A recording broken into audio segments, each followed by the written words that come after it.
আমার প্রিয় শ্রোতা বন্ধুরা, আজকে আমি আপনাদের সুকুমার রায়ের আরো একটি গল্প শোনাচ্ছি। গল্পের নাম নতুন পণ্ডিত। শুনতে থাকুন আজকের গল্প নতুন পণ্ডিত। আগে যিনি আমাদের পণ্ডিত ছিলেন, তিনি লোক বড় ভালো।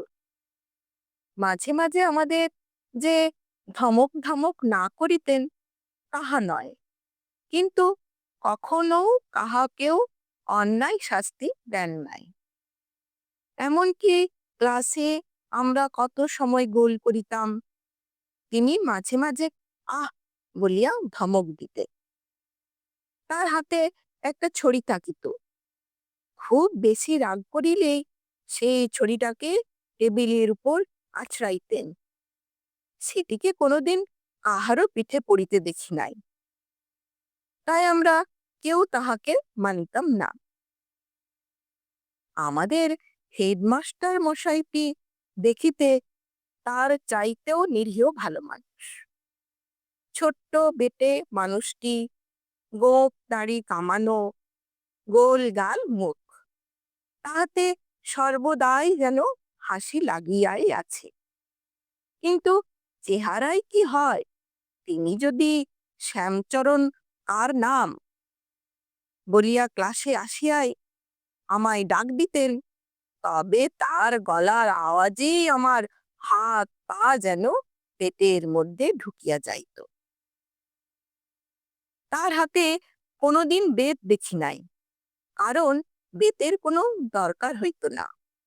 তার হুঙ্কারটি যাহার উপর পড়িত, সেই চক্ষে অন্ধকার দেখিত। একদিন পণ্ডিত মহাশয় বলিলেন, সোমবার থেকে আমি আর পড়াতে আসব না, কিছুদিনের ছুটি নিয়েছি। আমার জায়গায় আর একজন আসবেন, দেখিস তার ক্লাসে তোরা যেন গোল করিস নে। শুনিয়া আমাদের ভারী উৎসাহ লাগিল। তারপর যে কয়দিন পণ্ডিত মহাশয় স্কুলে ছিলেন, আমরা ক্লাসে 1 মিনিটও পড়ি নাই।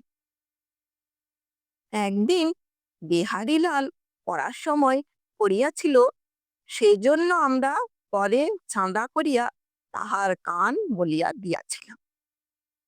যাহা হোক, পণ্ডিত মহাশয় সোমবার আর আসিলেন না।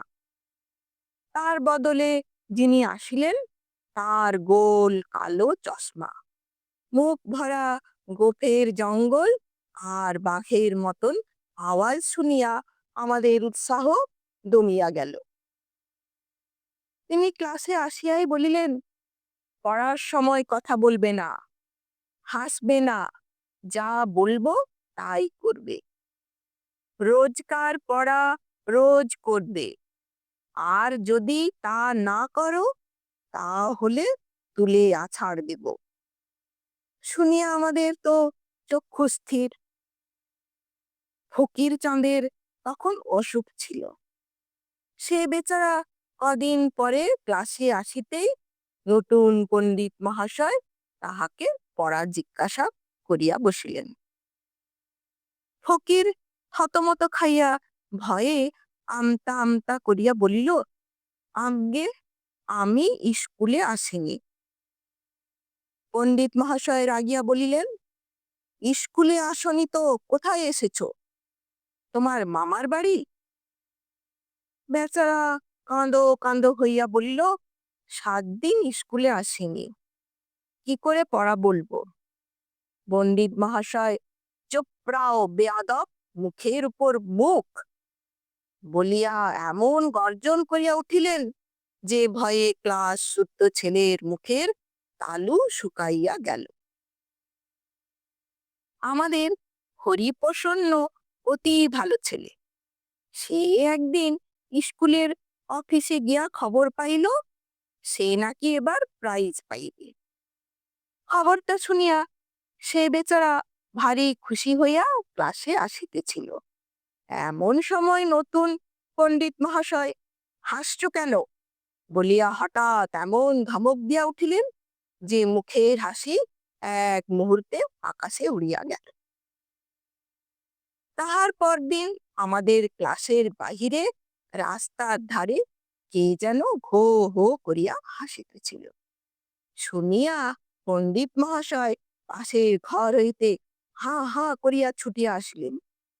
আসিয়া আর কথাবার্তা নাই, কেবল হাসি বলিয়া হরিপ্রসন্নর গালে ঠাস ঠাস করিয়া কয়েক চড় লাগাইয়া আবার হন হন করিয়া চলিয়া গেলেন। সেই অবধি হরিপ্রসন্নর উপর তিনি বিনা কারণে যখন তখন খাপ্পা হইয়া উঠিতেন। দেখিতে দেখিতে স্কুল শুদ্ধ ছেলে নূতন পণ্ডিতের উপর হাড়ে হাড়ে চটিয়া গেল। একদিন আমাদের অঙ্কের মাস্টার আসেন নাই। হেডমাস্টার রামবাবু বলিয়া গেলেন, তোমরা ক্লাসে বসিয়া পুরাতন পড়া পড়িতে থাকো। আমরা পড়িতে লাগিলাম, কিন্তু খানিক বাদেই পণ্ডিত মহাশয় পাশের ঘর হইতে পড়ছো না কেন বলিয়া টেবিলে প্রকাণ্ড এক ঘুষি মারিলেন। আমরা বলিলাম, আজ্ঞে হ্যাঁ পড়ছি তো। তিনি আবার বলিলেন, তবে শুনতে পাচ্ছি না কেন, চেঁচিয়ে পড়ো। যে বলো অমনি বোকা ফকির চান, অন্ধকারে 84টা নরকের কুণ্ড, তাহাতে ডুবাইয়া ধরে পাতকির মুন্ড বলিয়া এমন চেঁচাইয়া উঠিল যে পণ্ডিত মহাশয়ের চোখ হইতে চশমাটা পড়িয়া গেল। মাস্টার মহাশয় গম্ভীর ভাবে ঘরের মধ্যে ঢুকিলেন। তারপর কেন জানি না হরিপ্রসন্নর কান ধরিয়া তাহাকে সমস্ত স্কুল ঘুরাইয়া আনিলেন। তাহাকে 3 দিন ক্লাসে দাঁড়াইয়া থাকিতে হুকুম দিলেন। একটানা জরিমানা করিলেন, তাহার কালো কোটের পিঠে খড়ি দিয়া বাঁদর লিখিয়া দিলেন, আর স্কুল হইতে তাড়াইয়া দিবেন বলিয়া শাসাইয়া রাখিলেন। পরদিন রামবাবু হরিপ্রসন্নকে ডাকাইয়া পাঠাইলেন এবং তার কাছে সমস্ত কথা শুনিয়া আমাদের ক্লাসে খোঁজ করিতে আসিলেন। তখন ফকিরচাঁদ বলিল, আগে হরে চেঁচাইনি, আমি চেঁচিয়েছি। রামবাবু বলিলেন, পণ্ডিত মশাইকে পাতকি বলিয়া কি গালাগালি করিয়াছিলে? ফকির বলিল, পণ্ডিত মশাইকে কিছুই বলিনি, আমি পড়ছিলাম অন্ধকারে 84টা নরকের কুণ্ড, তাহাতে ডুবাইয়া ধরে পাতকির মুন্ড। এই সময় নতুন পণ্ডিত মহাশয়ের ক্লাসের পাশ দিয়া যাইতেছিলেন। তিনি বোধহয় শেষ কথাটুকু শুনিতে পাইয়াছিলেন এবং ভাবিয়াছিলেন তাহাকে লইয়া কিছু একটা ঠাট্টা করা হইয়াছে। তিনি রাগে দিগ্বিদিক জ্ঞান হারাইয়া হা হা করিয়া ক্লাসের মধ্যে আসিয়া রামবাবুর কালো কোট দেখিয়াই তবে রে হরিপ্রসন্ন বলিয়া হেডমাস্টার মশাইকে পিটাইতে লাগিলেন। আমরা ভয়ে কাঠ হইয়া রহিলাম। হেডমাস্টার মহাশয় অনেক কষ্টে পণ্ডিতের হাত ছাড়াইয়া তাহার দিকে ফিরিয়া দাঁড়াইলেন। তখন যদি পণ্ডিতের মুখ দেখিতে, বেচারা ভয়ে একেবারে জুজু। 3-4 বার হা করিয়া আবার মুখ বুজিলেন। তারপর এদিক ওদিক চাহিয়া এক দৌড়ে সে যে স্কুল হইতে পলাইয়া গেলেন, আর কোনোদিন তাকে স্কুলে দেখি নাই। 2 দিন পরে পুরাতন পণ্ডিত মহাশয় আবার ফিরিয়া আসলেন। তার মুখ দেখিয়া আমাদের যেন ধরে প্রাণ আসিল। আমরা হাঁপ ছাড়িয়া বাঁচিলাম। সকলে প্রতিজ্ঞা করিলাম আর তার ক্লাসে গোলমাল করিব না, যতই পড়া দিন না খুব ভালো করিয়া পড়িব।